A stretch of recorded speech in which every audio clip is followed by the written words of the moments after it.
Hey guys, Steven Martinez with The American Dream. I just want to say a big thanks to all our supporters and fans. It's because of you guys that we're able to keep growing. Having said that, please don't forget to follow and subscribe. It means a lot to us. That's what helps us keep growing. And also, I hope you guys enjoy the next episode. Hey guys, welcome back to The American Dream podcast. Here with a very special guest, my brother Brian Franco, CEO and founder of Meritage Partners. That's it. The partner thing just kind of got does, the, yeah. Yeah, we always love to say if it's, you're not a client, you're a partner. So Meritage Partners. I like that too. Yeah. It's funny you say that. When I was in sales for the first time, I would talk to clients, but I would refer to them as a friend or a partner. Yeah, 100%. And people would be like, isn't that your client? I'm like, no, it's my partner, my friend. Yeah. I think that's good. Anyways, man, I think this is awesome because I feel like I've known you for years. We were just saying that. Right? Like, That's I feel awesome. like I just haven't seen you in a while.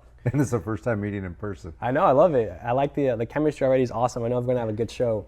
So for anyone who doesn't know Brian Franco, clearly you're in the private equity sector. Correct. What's kind of your journey, I guess, to where it got you nowadays from a kid to now? Yeah, so it's a story for sure, right? Mm-hmm. So it started, what people see about me online is obviously public in there. What people don't typically see is the fact that I was a 16-year-old father. I was 16 years old. Oh, wow. I was a month shy of 17 before my oldest son Jacob was born. Uh-huh. And he was born out of wedlock, and I had to make a choice, man. And that choice was I could either go this direction and just forget about being a father, or just be a father. And it was I never thought twice. This is my son. I'm going to raise him. And today Jacob works with our firm, and he's 29 now. Wow. And he's worked with us since he was interning with us since high school. And so he would come in on the summers, and he would be dialing for dollars, and he hated it, right? Hated it. But he learned so much, because in those moments of humility, I guess you could say, that's when we learn the most, right? But obviously my life goes prior to that, but that was one of the biggest movements in my life. And so I graduated high school early. I was in college by 17 and a half. I thought I was going to be either an accountant or an attorney, and then I realized neither of them really get invited to parties. So so no, all jokes aside, I had the opportunity to work with a firm, local firm, a boutique firm, and that's where I cut my teeth in mergers and acquisitions. I did well, I'll get to that point, but it was 2003. I was wildly successful. It wasn't too hard to make money in that era, 03 to 05, to even 07, right? 08 is when things stopped. So I was the last year I was with the firm that I cut my teeth at, I was 72% of the firm's revenues at 25 years old. And you were 72% of their revenue. 72% of the firm's revenues at 25. You were carrying that company pretty much. Correct. And so I said, look, I'm getting married. At that point in time, it was early 2005. And I started the firm. We're actually coming up on our 20th anniversary here in May 5th, 2005. And then my wife, Melody, and I were married on August 13th, 2005. And so that was my moment of time. I had 3 months to figure life out. I went, no income, just a vision, obviously some liabilities to make that vision come to fruition. And I just pushed and I grinded. And so we're coming up on 20-year wedding anniversary in August. Wow. We have 3 children, Braden, Nolan, and Layla. So 14, 12, and 9. Yeah. Layla's the boss. She's like, I can't wait for you to meet her. Yeah, absolutely. If anyone's going to take over this firm, it's probably going to be her. Really? Oh, she's just born a boss. That's awesome. But yeah, so I really focused on that vision ever since then, and it was really an experience that will be with me obviously forever, but it's shaped and molded me, and as a human, as an individual, as a human, but also as a businessman. And when we were talking about, it wasn't hard to make money before 2007, and then mid 07, 2008 hit, and this is the time in the era where just construction and the economy came to a halt. And So we are industry agnostic in the work we do at Meritage Partners. So we gravitated towards healthcare.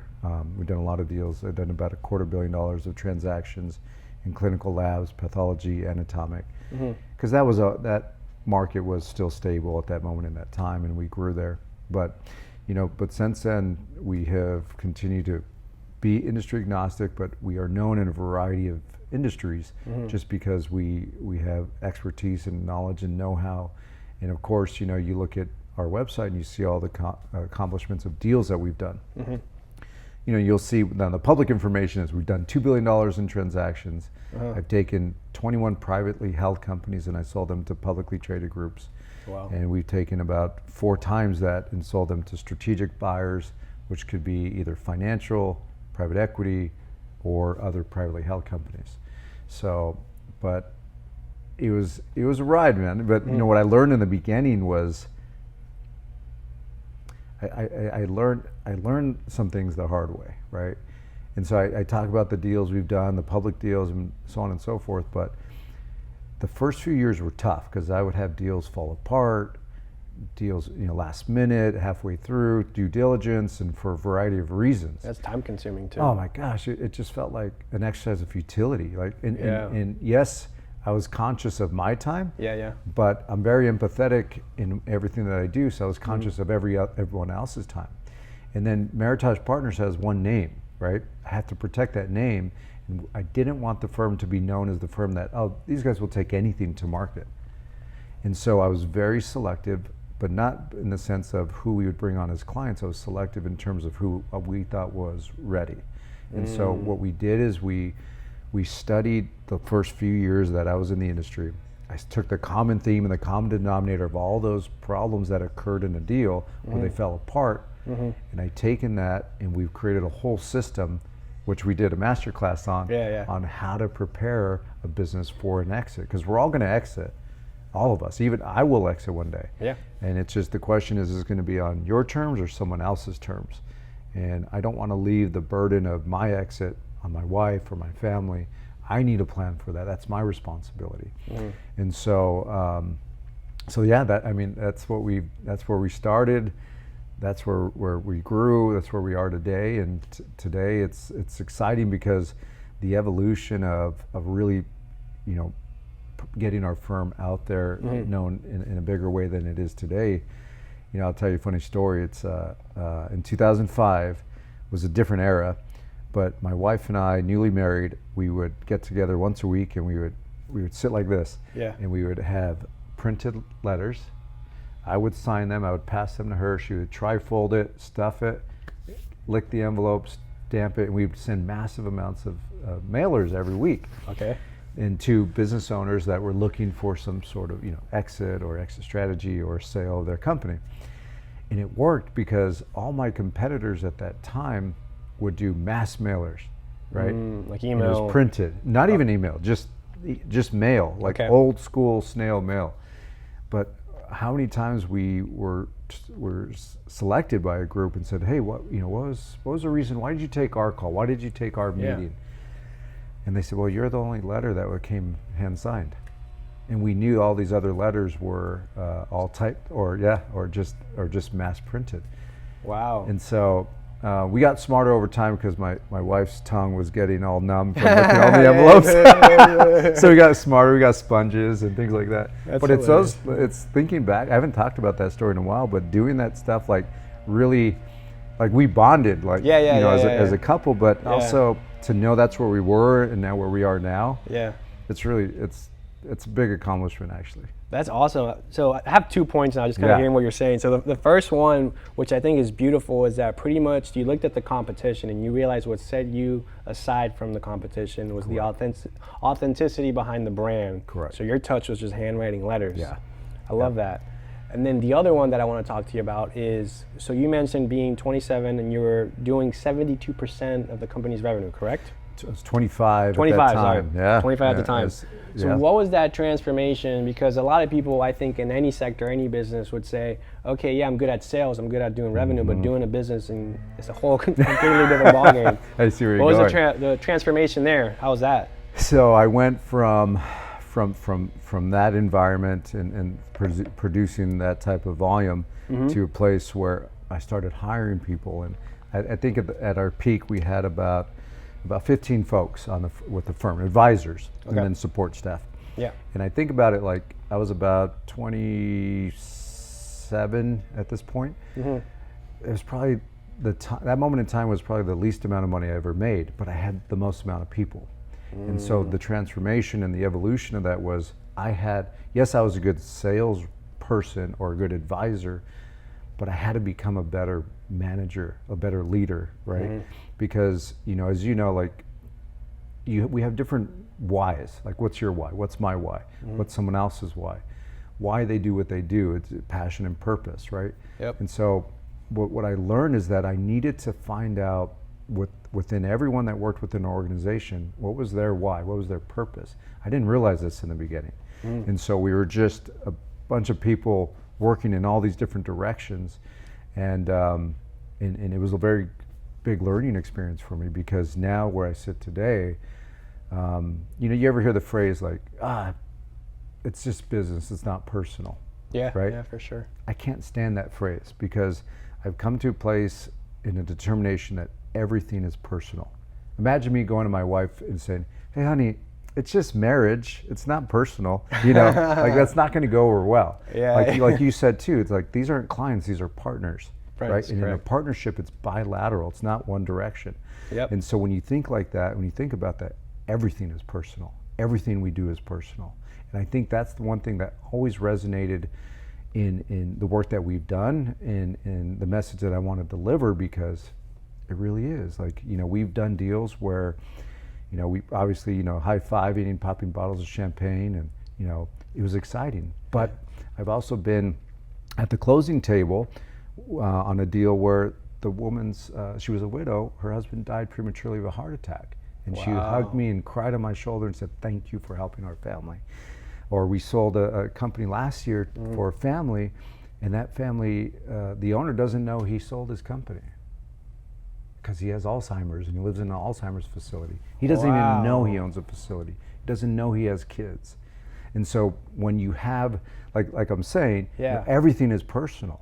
And so, like, it is exciting, still to high five and have the big celebrations, but those deals, when you see the impact you make on those families, it's just, it's a payment in itself, right? It's just, there's gratification there on everyone in our team, because we've all worked hard to get them from where they were to where they are now. And so, so everything's personal. I like that concept, because on the way here, I was talking to my girlfriend, and I was pretty much like saying how, as people, day to day, anything in life, whether it's business or personal, you always have to find a way to be of service and be of value to someone. And when you use that, something as tedious as helping out your mom, your dad, your sibling, your spouse, your partner, whatever, that attention to detail starts to compound. And when you take that concept and you apply it to business, and so when you were doing that, what was kind of your method on going that extra mile to really building that relationship with someone?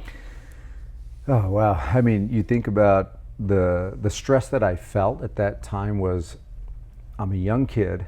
Yeah.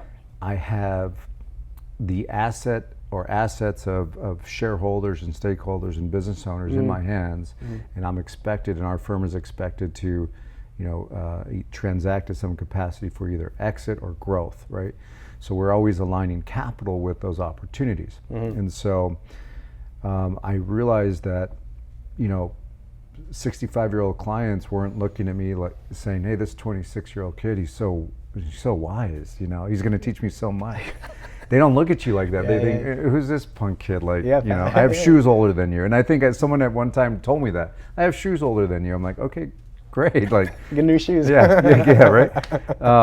But I did, all jokes aside, I realized that, no, I needed to provoke thought in these individuals, and I needed to teach them something to earn respect. Absolutely. And so what I was doing was, I would have done that either way, but I really found that resonated with them, and they really appreciated what I was bringing to the table at that time. And so I just continued along that path, but then when you start looking at the world through those lenses, you start to realize, oh, wait a minute, this is this is a bilateral relationship. This is a partnership.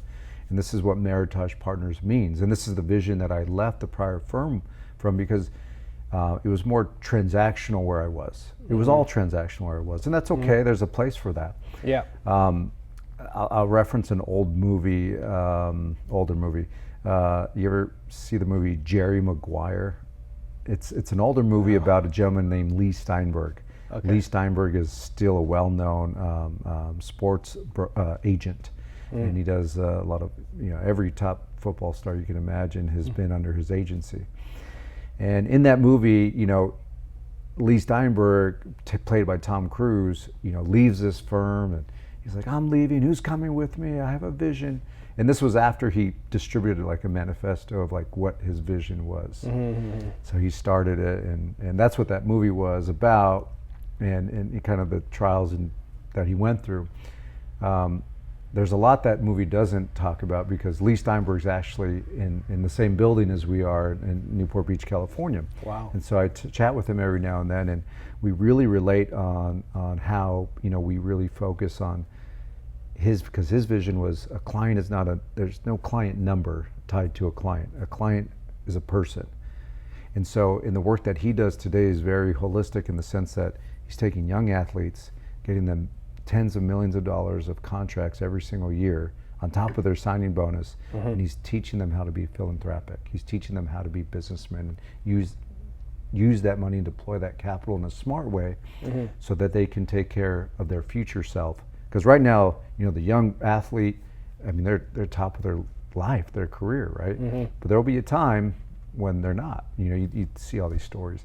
So I really relate to that within Lee in that movie. But I don't know if subconsciously that was installed in me when I saw that movie as a kid. Yeah. But I mean, here I am. I'm 46 years old today, and I'm still talking about that story at a movie I saw. So let me ask you a question now. So that's a really good point, and I think in the private equity space, obviously the numbers don't lie, and it could be transactional. But in this specific case with you, before you do business with a person, and before you look at the numbers, do you get to know the person, or you say, who am I really doing business with? Do I really want to help this guy out, or so on and so forth? Yeah. So I'll share a story I was just sharing with you, and we're under confidentiality, so I won't say the name, but these were actually a company that was going to come to the event tomorrow. Oh, right? Yeah. And so they had one of the partners had called me last week, and was sharing with me kind of their experience and how they desired to position their company for sale to a larger strategic buyer. Sure. Great conversation, and he says, all right, I'm going to talk to my partners and I'm going to call you back. And so the next day he calls me back and he says, all right, we're flying out to California. We're going to meet with you. Awesome. So they come out, and as I was sharing with you, they're at the office yesterday, and we went through this half-a-day workshop. And it 100% is about relationship, because if there was just a transaction, they didn't have to fly out. They didn't have to spend time with me and see what our firm was all about, see what Brian Franco is all about. They would have signed a contract remotely, which they could have done, and we could have went forward. But that time we spent together, breaking bread at lunch and having long conversations and getting to know each one of the partners and the expectations of each of the partners, helps us do what we do best, and what I like to call ourselves is deal architects. So we architect the deal. We know exactly how private equity works, and if you think about it, when you start to unpack all of that, private equity is financial engineering, and it's for like for the last couple decades, it hasn't changed much. It's evolved, but it's still financial engineering, right? And so when you are in negotiations with a private equity group, they're not looking at you. They're first looking at the spreadsheets and the modeling, and what does this look like today? Where do we have to get it? Where's our exit? How do we provide return to our investors on the capital that we raised? So it's all formulaic. And so when you can look at the world through those lenses, which we do, and I do, less now. I'm a nerd at heart, so I miss the spreadsheets, quite honestly. But I'll dive in every now and again with the team. But the point is, we're working these two dimensions, right? The dimension of the human being, the individual, or individuals, stakeholders in the business, and then you have this financial engineering that you're trying to marry. And so is it art or is it science? I always say it's both, right? It's really both. But the artistic ability to be able to tie the individual needs and expectations of the client with the financial engineering is really an art.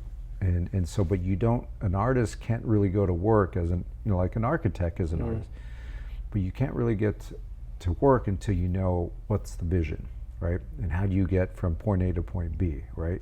How do you build a building as beautiful as these in a backdrop, right? It starts with the vision. And so we are very good deal architects. And so that is really the common theme and denominator, what has helped us to be so successful for our clients.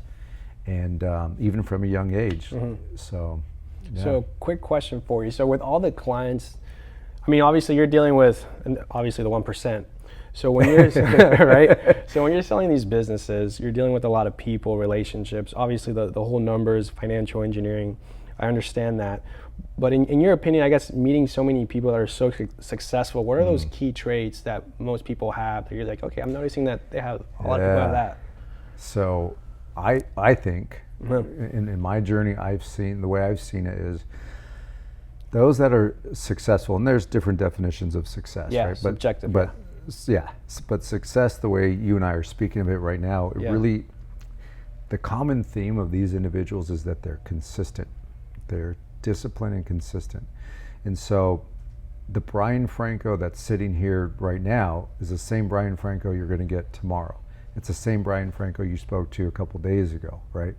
And that consistency is key because, as human beings, we're volatile creatures, right? Yeah. And so with that volatility in emotions, things can change, some more than others.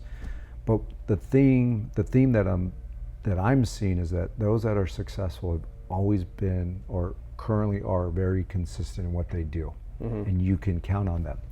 And so I focus on that in my own life as well. I don't want to be known or perceived to be as an individual like, oh, hey, there's Brian. What mood is he in today? You're not going to get that from me. And I think I was naturally born that way, but so I didn't have to work too hard. But it's and I heard you're a middle child.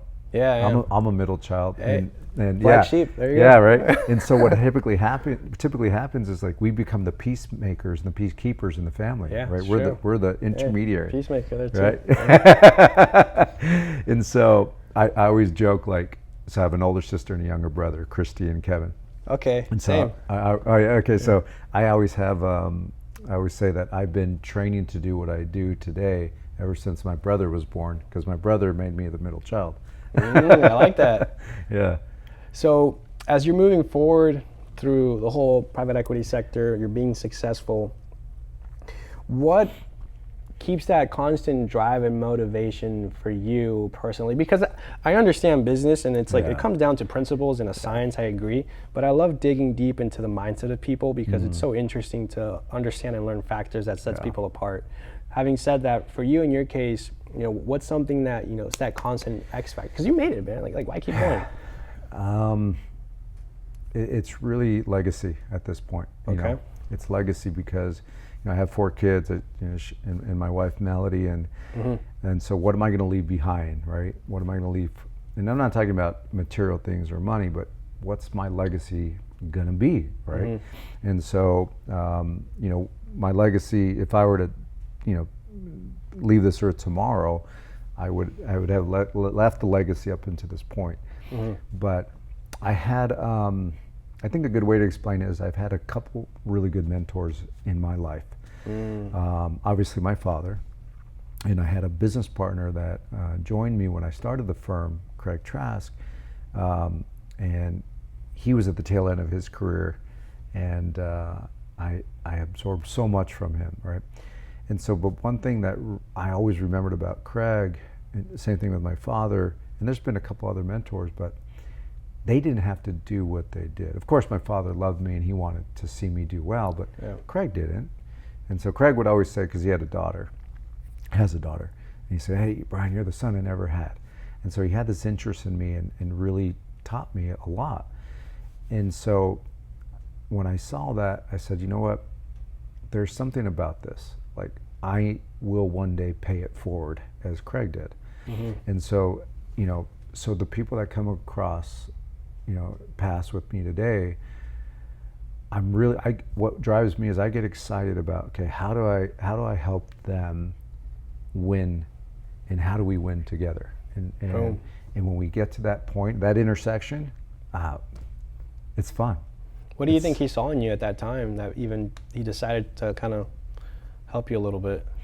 So Craig? Yeah. Craig was older in his career, and he didn't, he would work with clients, and he was fantastic, but he didn't want to go sell himself or go get those clients, right? So we were very good, and I was very good at bringing those clients to a meeting or to a call or whatever it may be, right? And so he saw that drive in me, and obviously we were winning together, and so it went in both directions, right? We really helped each other. But I think that's what he saw. I should ask him. The drive, the hunger. Yeah, the drive and the hunger, and he knew that, I believe he knew that I was focused on my family, I was focused on the firm, and but he's since retired. Before he retired, he was racing Porsches all the time. And had a great time. He still loves Porsches, but he's a good guy. But so now that I have people in my firm today, I want to see them succeed as well, right? And someone once told me it's we all have to eat, but eating at the table is pretty lonely. Eating at the table with others is enjoyable. And it was actually a client of mine, Ray is his name. And that was probably the best illustration I could think to use right now to explain kind of what drives me. I like winning together. I like eating at the table with others, and celebrating those things. How important, I guess, through the trajectory of that was to kind of be a student through it all, because I think a lot of people don't really listen. Would you say at that point in your life when you had your mentors, you were being adaptable and learning and willing to change? I was willing to do anything, right? I mean, within reason. Yeah, right? for sure, for sure. Yeah. I was willing to whatever it takes, yeah. right? Whatever it takes. If it was early mornings, late nights, whatever it was, and even to the point where I didn't. I'll back up a little bit, but my father had 2 bad injuries at a young age. I was 20 years old, in around plus or minus. And my father now, he's in and out of a wheelchair, and it's hard to watch, at times, because it's your dad, and you remember your dad is like just out and about. But he's got an amazing heart, loves his family. But with that said, though, I kind of lost track. But with my father, he's taught me a lot. I remember him always telling the story how at 10 years old I could recite to you how an escrow transaction on a sale of a house would go. You could do it at 10, or he could do it at 10? I could do it at 10. Wow. And he was so proud of me because of that. But I just learned. You asked how did I learn? I was a sponge. I've always learned through osmosis. And so at 10 years old, I would go with him. I would want to go with him to meetings, and so I would go and I would just listen. And so one day I would just recite it like, hey son, how do you buy a house? I'm like, well, first you have to negotiate, and you get the deposit, and you open escrow, and he's like, he was so proud of that. Yeah, I love that. Yeah, That's he's so awesome. proud of it. But I just and it just reminds me though, like kids listen, like so. That's very true. So we got to be careful and mindful of what we say, especially with my kids now. It's like, gosh, they pick up everything. And so I think we all have it in us to learn and to be that sponge. But I think I think wisdom comes after humility, and you have to be humble enough to sit back and say, okay, wait, I know enough not to know what I don't know, so why don't I just sit here and learn? That's what, so Michael E. Gerber said this quote that stuck with me forever in our podcast. He said, you become smart when you realize you're stupid. Yeah. It's a good one, huh? Yeah, it So is I was a like- really good one. I was Become like, smart man. when you realize you're stupid. Yeah, and then he was like, "Do you understand?" I was like, "No." I was like, "There you go, you get it now." So that was Yeah. one. That's kind of the same, yeah. You know, I agree 100%. And you've been married for, you said, coming up 25 or 20? 20 years, 20 in years. August. So those 20 years, I always like to talk about partners in that case too, because Yeah. I think that's a very big factor that people kind of overlook at sometimes. How important was your wife throughout the whole trajectory of everything? Oh, so important. I mean, like I said, we're stuffing envelopes at a kitchen table in the beginning. She's a teacher by trade. She went to school to be a teacher. She taught for second grade for a couple of years, and then we started the family. But it's like there are, we go throughout our day. We make a million decisions a day. But when the day's over and we're talking and reflecting on the day, I go to her and, hey, here's something I can't figure out. Let me tell you the story. Or here's something I figured out, but I have two options. Which one do you like? And so it's extremely important that dynamic between her and I, because we're making decisions for the business, we're making decisions for the family, and of course, it starts with us, right? And so it's crucial. I mean, we focus we date nights, like just little things like that, like are so important to keeping that relationship healthy and alive. Because I think just like in marriage and just like in a business, you have when you look at if you do a SWOT analysis, right? No one really does a SWOT analysis of like marriage, old school, yeah. but it's old school, right? Yeah. But in SWOT, the T is threats, right? So Yeah. you have internal threats and you have external threats, right? And so there'll always be external threats that you got to fend off and fight off. But if you are working collectively together in business and marriage, you can minimize, if not eliminate, the internal threats, right? And that starts with communication, I assume. Just transparency at its fullest. Trust, communication, and transparency, absolutely. So as you were building Meritage Partners, the discipline on that aspect of, I assume, it wasn't just all highs. I assume, like you mentioned, there was lows. Oh, yeah. Throughout those low moments, I think that's where, the path kind of slips left or right. Like some people are just like, man, I'm out, I'm done. What made you keep going? And like, how was that? Take me through your mind when that was going on. Yeah, it's like almost like, it sounds silly, but almost like solving a puzzle, right? Yeah. Like the deals we've done, are public and known. The deals we haven't done are not known, right? And so I could have easily, and there were times where like, gosh, this is just too crazy. This can never work, but I was right. It could never work. It could never work the way I was doing it. And so I had to recognize that and evolve from that. And so that's why, early on I studied, like I was saying, all of the transactions that have failed. We took the common theme and the common denominator of what collapsed those deals. And now we look for those in companies today to help understand, what the risks are. And because a lot of those risks can be eliminated, if not diluted, just with proper planning, right? And so had I quit at that point when I was banging my head against the wall and causing brain damage, I would have probably, my narrative would have been, that industry's so hard. Yeah. Good luck to whoever's in that industry, right? Yeah. But no, I wanted to figure it out, because there again, the firm has one name, I have one name, and I wanted to protect that. And the best way to protect that was to learn, course correct, and then put into action what we've learned, so that does not happen again, right? Yeah. So let me ask you a quick question, just kind of hearing what you're saying. And I was just thinking about this on the top of my head. I was like, this is a really good point. You're pretty much in the transactional area in terms of helping sell a business, right? Correct. Now, how important, I know we mentioned the getting to know the person, but I feel like we're living in such an outdated world in the sense of, everything's just through the phone, technology, boom, boom, boom, boom, boom, boom. Would you say that hand-to-hand, that physical interaction and communication is something that's crucial, specifically in what you're doing? 100%. So I met I met this woman, Denise. I'll give a shout out to Denise Logan. Nice. So she was a psychologist turned M&A attorney turned author. Wow. And she wrote a book called the founder's journey. Okay. In fact, we're doing a dinner with her in a couple of weeks with 12 people.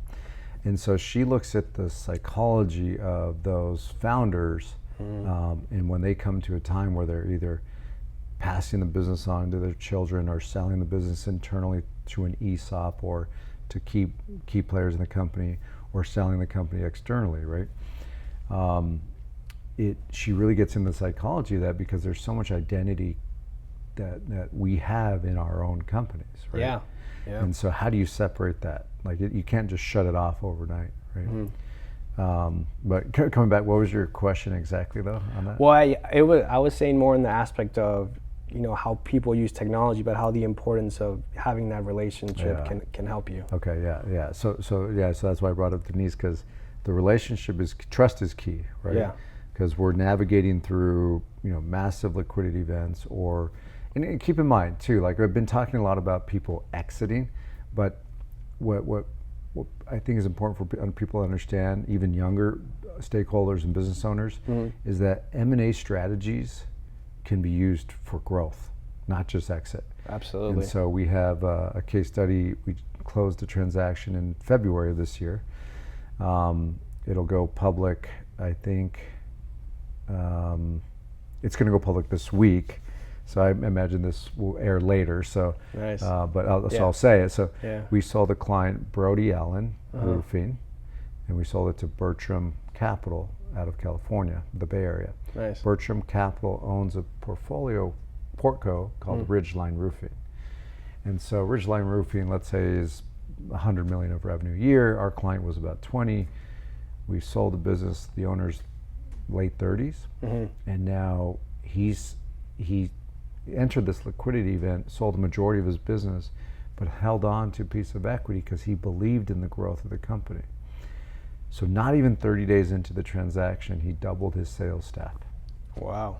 And I just got a text yesterday, massive storm hit, hailstorm, and he says, we're firing on all cylinders already. And so M&A or merger and acquisition strategies are not just for exiting, it's also growth strategies. And I'll even go as far as saying that, you know, business exit planning is business planning, right? But coming back to it, so that relationship is key. And so, you know, we with Denise Logan, we're doing this legacy dinner, and so we go around and we learn about each other. But like you said a word earlier that stuck out in my mind, and that's authenticity. Yep. And so it's difficult for people to be authentic when they're behind a social media account or they're behind a text. Like you don't really get to experience that authenticity until you could sit like this and have a conversation. You know, what drives you? What struggles have you had? Like that's when you really get to know someone, and you have the opportunity to show that authenticity, right? Absolutely. Having said that, what I'm thinking about right now is, so you're pretty much doing business with very successful clients, obviously. How are you able to put yourself, I know like at the beginning you were doing like cold calling with the mails and stuff, but like nowadays, like what's the secret to getting into that room that people really want to get into? Because you're doing business with different people. That's tough. Not anyone can just get involved there. What's your secret sauce there to? Yeah. So you think that lasts over 20 years, like, you know, private equity and home services has been a big buzz over the last several years, let's call it. Yeah. But private equity has been there for decades, and we've been transacting with private equity in a variety of industries for decades. And so, you know, why now, right? Well, why now in home services is because home services is explosive. It's a growing segment in our economy. And so there's studies and white papers that have been done that says, no, this is the next best thing. And so, of course, private equity naturally is deploying capital into these markets, into these, and there's subsets of construction. You have home, you have commercial, you have industrial, so on and so forth.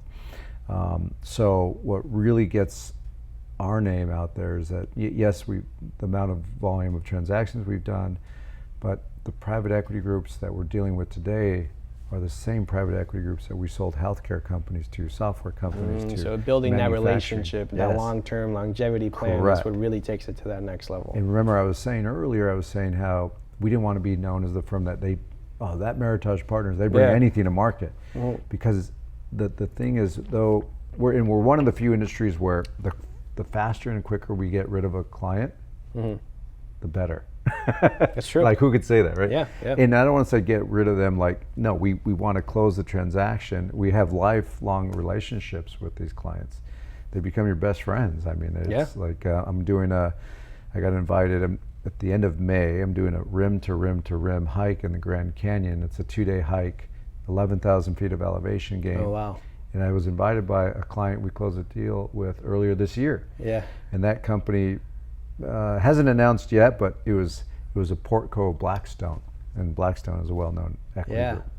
And so, but I think it really comes down to just to what you were saying earlier, being authentic, helping people understand something they don't understand, provoke thought in them, and help them navigate through, either this growth strategy or liquidity event or a combination thereof.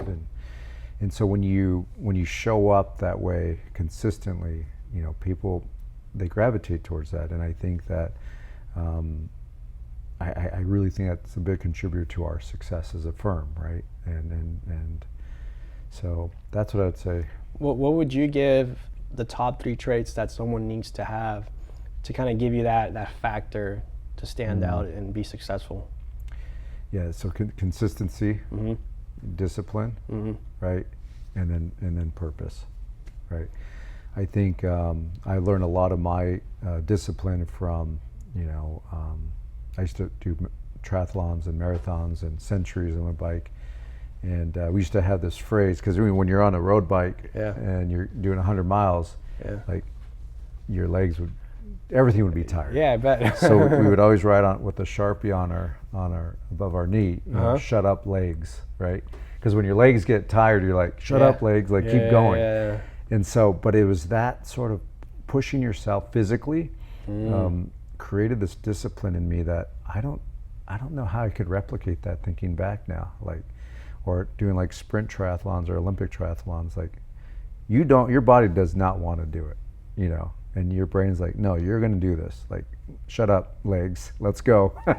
So I think, love that. But it comes down to that. I think those 3 elements are crucial and important. And that discipline factor seems like it was also tied into competitiveness, because you wanted to just keep going. You wanted to win, essentially. I wanted to beat myself. Exactly. Right? Yeah. And so, and that was it. I mean, and that was exactly it. I remember we did this 24-hour mountain bike race. We had a team of, I think it was a team of 5. Yeah, it was the 5th. 24 hours. So for every 45 minutes to an hour, we would rotate.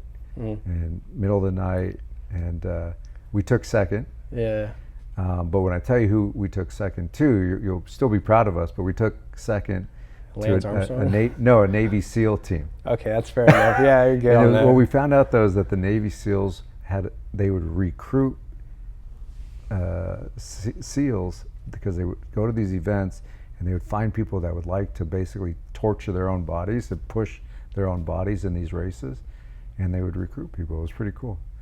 I love that. I think that's a good trait to have too, just being adaptable and being comfortable with the uncomfortable as well. Yeah. I know we're a little short on time now, but for any closing remarks, any closing statements for any upcoming young entrepreneur, someone that wants to get to that level, maybe someone that's built a business and wants to eventually sell, what's your remarks there? I would say to them, because I shared some stories about my journey. I had wins and I had failures. If you're going to fail fast, right? Fail as fast as you can, because you're going to learn something there. But the sooner you can do that, the better, because then it gives you the ability and the knowledge to win, right? So, but then when you get to the place of winning, right? Stay humble, stay focused, stay disciplined. There's a lot of distractions in the world. That's very true. And so when you think about, your business plan, and you could download one right now online, but that business plan does not have an exit strategy plan in the template. So exit planning is business planning, and if you haven't sat down and thought about your exit, you haven't finished your business plan. So my advice is, yes, look at that business plan, because the business plan is going to say where you are, where you want to be, right? Yeah. And it really comes down to, I always say, we're so focused on the income, we forget about the outcome. And the outcome is the liquidity event of the business, whether it's a sale, whether it's a merger, whether it's bringing in a larger financial partner that can help you grow and scale.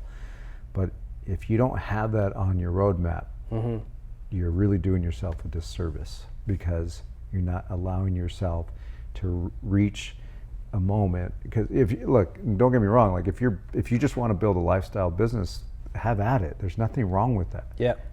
But you still have to find an exit there, right?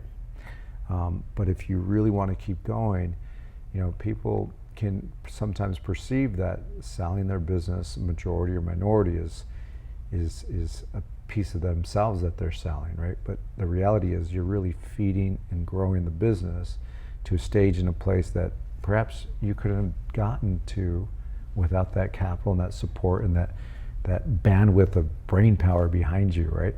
I like that concept a lot. The first thing I just thought about is how we see it from this angle, but when you see it like that, you just see a whole different vision. It's almost like a maze. Like, you know how it's like start and end, and you go, okay, till you mess up, we'll start from the end and reverse engineer that plan so you know how to build and scale a business. It's genius. Have the end in mind and then reverse engineer it, because when you do that, you're accountable. Yeah, makes total sense. Yeah, you're accountable to it. That's beautiful. Yeah, cool. My man. All right. I appreciate it, brother. Thank you. Thank you, man. Looking forward to tomorrow, and thanks for having me on. Thank you for coming. Thank you, guys. I'll see you guys in the next one.